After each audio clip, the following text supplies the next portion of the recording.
intense day of work on women's empowerment and on equal rights for everyone. I can only express my great satisfaction for what has been done today together, with a spirit of great cooperation and responsibility. I wish, first of all, to thank all of you for the results which we have reached. The approach was highly practical. The approach with which we have tackled today's proceedings has confirmed that women's empowerment is a priority for our countries, and that we all feel the need to work together in a shared way in order to give greater effectiveness to a common effort to promote the reaching of gender parity. The numerosity, the nature, and the heterogeneous nature of interventions have shown how articulated and complex the women's empowerment is, and how necessary it is to have a coordinated approach to guarantee an effective result. I must say that today we have reached a general consensus. Today's meeting on the situation of women on Afghanistan, as well as the comparison of views on this topic during the conference, have taken into consideration the events which took place in Afghanistan starting from the month of August. With the institutional crisis, which was a consequence of this, and which presents major risks for the civil population, and above all, for the safety, the development, and the role of women. We have witnessed in the last few days a rapid deterioration of the conditions of the Afghan population, whose safety and security now require a strengthened commitment by the entire international community and the members of G20. Above all, the concern was shared that girls and women are running a serious risk of being exposed to new violences and violation of their fundamental rights and freedoms. In a difficult situation of conflict and of serious humanitarian emergency, where the dignity and gender rights are clearly in danger. It's obvious that the steps forward taken for women's rights in years past must continue to be recognized in Afghan society.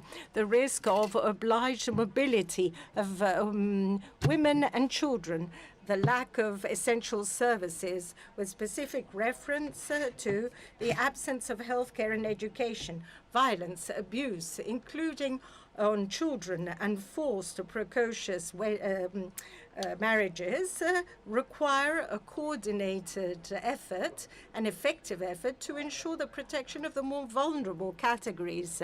Women and girls have an urgent need now more than ever of the support and the action of the G20 countries. They must ensure that their rights be guaranteed, that the offenses responsible for the violences be prosecuted, and that further actions damaging them be avoided.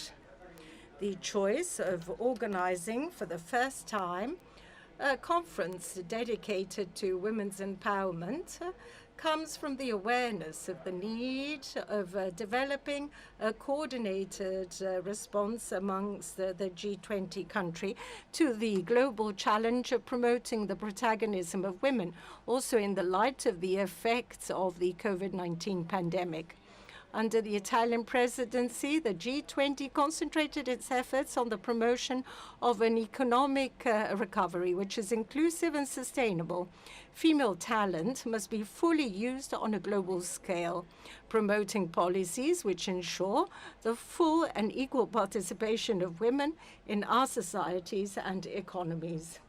These are fundamental factors: the education of girls and women, the promotion of women's leadership, the overcoming of gender stereotypes, and the strengthening of adequate social and educational structures. All this is necessary to activate a change in speed and to guarantee the full contribution of women to the progress of human rights and global progress. We have stated that digitalization, sustainable development, access to education, especially in the technological and scientific disciplines, are amongst the fundamental assets for the development of the planet. Above all, the so-called STEM disciplines are and will be increasingly the key to access the opportunities of the future. It will be therefore fundamental to work to put an end to stereotypes which hinder the access of girls to these disciplines and guarantee that a growing number of girls can freely mature the choice to study these competences so as to contribute as prime movers to the development of the planet. The full participation of women and girls in STEM disciplines is functional to the promotion of a gender perspective in developing technologies necessary for energy transition, the protection of the environment, and the fight against climate change.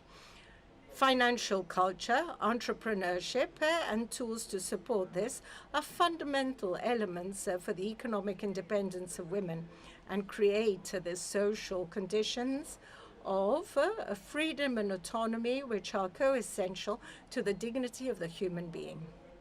Women continue to find significant barriers to their full participation and flourishing in the labor market, receiving worse conditions compared to men, even in terms of salary. We have to strengthen political commitments to bridge gender gaps in the labor market, especially pay differences, and all those obstacles which hinder the access of women to leadership roles and to support female entrepreneurship. We intend to promote policies and measures to help remote work, which has been experimented during the pandemic, but to avoid this from creating new forms of inequalities for women.